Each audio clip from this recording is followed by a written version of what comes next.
This is going to be some animation reviews of an exercise that I gave some of our new young animators, and this is something from a commercial we did called CAT for EduCalCall. Didn't give you guys a whole lot here, just a few bits of information and a couple poses. Basically, the cat is overweight and out of shape, and this shot is demonstrating his inability to catch a mouse because of his being in bad shape. So he's got to stay in that zone of almost catching the mouse because the mice are playing with him, and this is a lot of fun for them. But the cat is struggling and really trying to reach the mice, but he just can't do it. So in this shot, he's chasing a mouse, and then the mouse runs up a telephone pole, and the mice laugh at him because he can't get to him. So we're going to have 6 reviews of the same shot from 6 different animators, and we're going to begin with Joshua's. So let's take a look at what you've got here, Joshua.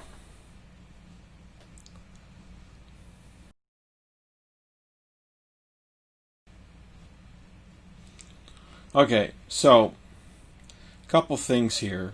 I think overall, in the big picture, I'm not feeling like the cat is out of shape and struggling to catch the mouse. Now, at this point here, you do have him jumping up, which is kind of a nice thing to do here with this pose where he's reaching out, trying it, almost getting the mouse, and he runs away. And then he's stopping here. But it feels like he's just too close and has got too much energy to jump up that high to catch the mouse. I can see what you're trying to do there, and there's also not a lot of time to establish him running. So you've just from a timing situation, I would have probably taken out some of this time here of him stopping and watching the mouse go up, and put that time into another run cycle just to establish that run feeling. Because as soon as we cut, if we're in a commercial, as soon as we cut, we see the cat do one gallop, and we are nowhere. We have no idea where we are. We're having to figure this out, and before we can figure out where he is, he's doing this big jump to catch this mouse, it's just not established as well for the audience. And then when he comes up here and he does this big jump, that right there, feels like he's really in shape. He's strong and is able to jump up there that quickly. And anyhow, so okay, so let's just take a look at what you do have and work with that. So the first thing here I'm noticing, and it might work better if you had more time, and I know there's a time constraint on this one, but I want to feel the weight of the cat rolling off his front legs, because right now when his legs go underneath of him here, all that weight of his body is going to be,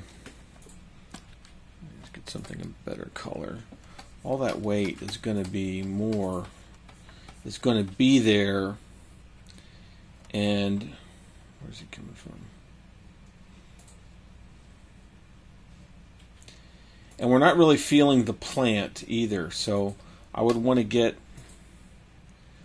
his legs dragging as if he's trying to come up, right? So I'm not really doing this on model, but you get the idea. So his legs, he's still in the air, and then we would want to plant those as he's lifting off into this pose. So you almost need 1 or 2 more frames in there, drawings on 2s to have that happen. This is nice though. I like this, that he's got a nice line of action there. He's coming off, and that's a nice pull. I would exaggerate it even a little bit more to indicate the force of movement, the flow. Keep those up there. It's nice that his tail's coming down and his head is there. You might want to pull that in a little bit more, because you can usually sync a lot of this stuff up. This is a nice pose. I really like this. I get the sense of him being in the air with his hands like this. Just trying to figure out if could you push it more. Maybe you could push it even more so that it works in a silhouette, because just like this, oof, yeah, there we go. Thought I erased the thing. Anyhow, here, if you just look at it in terms of the silhouette, it's not quite sure. You wouldn't be sure what was going on here, but if you had his hands poised up higher and maybe an elbow breaking that silhouette, that would be a little stronger. Even though I'm a little bit fat here on this, but and then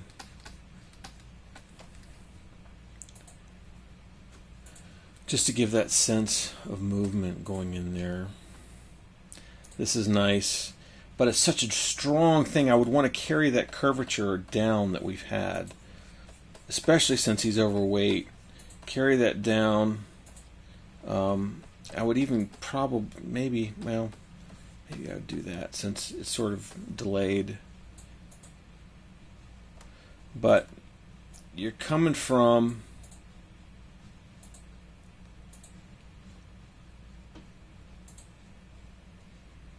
I'm not sure I would put his feet out. I would keep his feet like this. Maybe break the other side a bit as everything is focusing down on that grab, and keep that grab there on that.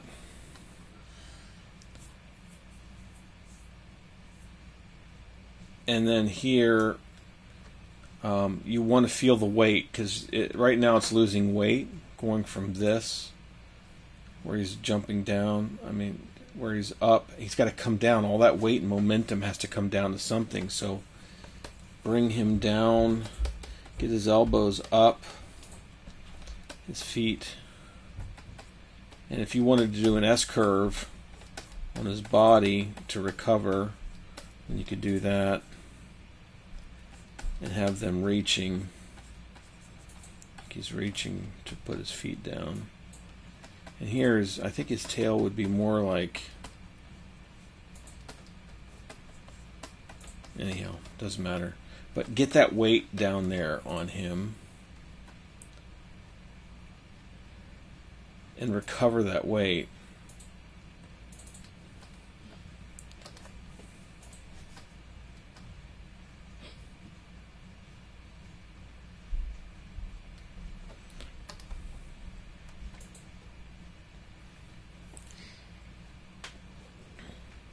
Then this one begins to make more sense, but I would still think in terms of those simple shapes.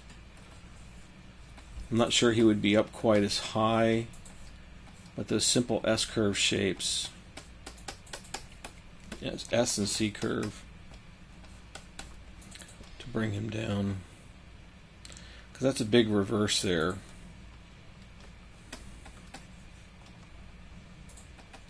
And then you can have him.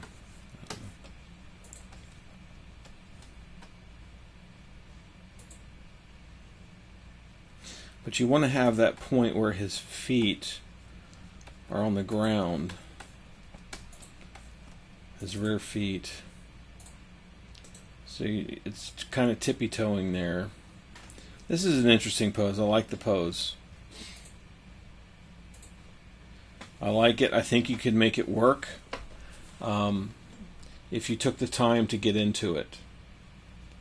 So I would add more time so that the mouse is actually going up the pole here, and use the time you need to make that work, because that is a very nice pose. But the danger of having nice poses sometimes is that you will modify all the other animation to make that one pose work when it's not really going to be delivering on the animation. But you have to. That's something you have to decide. I love that. That's nice. And the reverse there. that knee up.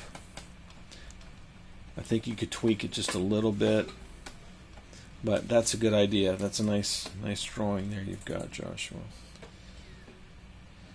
Here, I'm not sure I would have him stop. I would just have him going up, because there's too much of a stop there, and it's about the stop. You're spending a lot of time. Probably half your shot is devoted, well, a quarter to a third is devoted to that. And I would want to see him try to scramble up that. And maybe it's a little bit too heavy. You're making him too heavy here because he's just like grabbing it. Oh! And then he goes and makes this huge leap up high.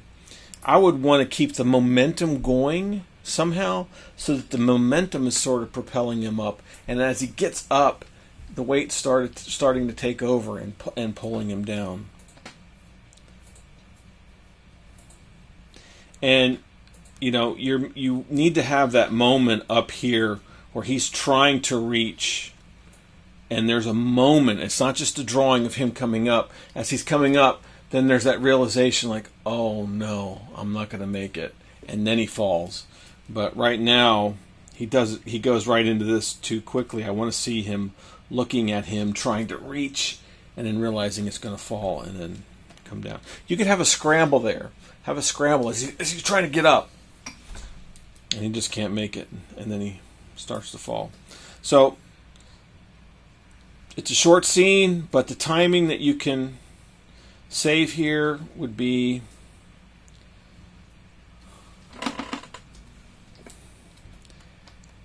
not having this stop and look and then anticipation and jump. So that's taking up a lot of the time that you could be using for other things. Okay?